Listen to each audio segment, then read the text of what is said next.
Hello, sports fan. This is Stephen here with Sports Choice Plus. I'm bringing you a very special breakdown. We're going to be covering SMU, number 11, taking on Penn State, number 6, in the college football playoff matchups.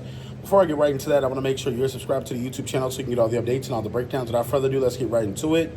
Looking at SMU and the way that they played in that ACC title game, yes, they were getting blown out early, but they made it a game close late in the football game. That's what you want to see, a team that kind of figures it out, and all of a sudden they make a game of it. Now they have a second chance after that bad showing in the ACC championship game to really prove that they belong. Against Penn State, they will have ample opportunity to make plays.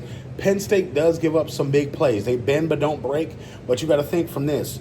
Are they going to be able to slow down the tight end for Penn State? That's just a real question. Their quarterback is kind of a firecracker. He's kind of showing glimpses of being great. Sometimes he shows glimpses of being average. So you got to think from this standpoint, as much as Penn State plays well, their schedule was soft. They did lose to Ohio State, and you got to ask yourself, which Penn State are you getting? Are you getting the team that we saw all year? Or are you getting the team that struggled with Ohio State in that game? They made it close late, but from this standpoint, I think SMU is in over their head. I think that this matchup is a bad matchup for them. I think that they would match up better against Indiana or Notre Dame. But I think from this standpoint here, the Pony Express, the offense is still the offense. If they can get going offensively in the first or second quarter, it bodes well for their defense late because they can pin their ears back and just blitz the quarterback. And that defense does well when you put a little pressure on it. So from this standpoint here, the ACC doesn't really have a juggernaut. Not Miami, not anybody in there that they would say, okay, we face this type of team all year. Penn State is one of those teams. So the Big Ten has several different teams that are juggernauts. Penn State happens to be one. I think Coach Franklin has a bad track record in big games. So I would say watch out for that. He can be out-coached. With the right scheme, I think if they throw things at them that they haven't seen all year, they can confuse Penn State and buy a quarter or two to essentially put some offense on there.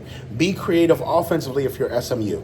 Get outside. Make the screen plays. Get the gadget plays going early. Make sure that you're getting a surprise element. If you get a punt and you're in outside of your side of the field, go for a fake punt. Do something to throw Penn State off, and then boom, you're in Franklin's head at that point. At that point, when Franklin has to go up against coaches that are creative, he doesn't do well. When you have to go up against somebody that can actually coach, that can actually get behind either the OC or the DC side and actually run things, he doesn't do well. So I'm picking SMU to lose in this one. I don't feel like SMU's offense is going to be able to generate enough to be able to outstand Penn State. It's just too big of an offensive line, too big of a defensive line, and the tight end play for Penn State is going to kind of lead the way for them offensively. So all you Penn State Nittany Lions, get into the comment section. All you SMU Ponies, get in the comment section below. Definitely check out Sports Choice Plus. We'll see you in the next episode.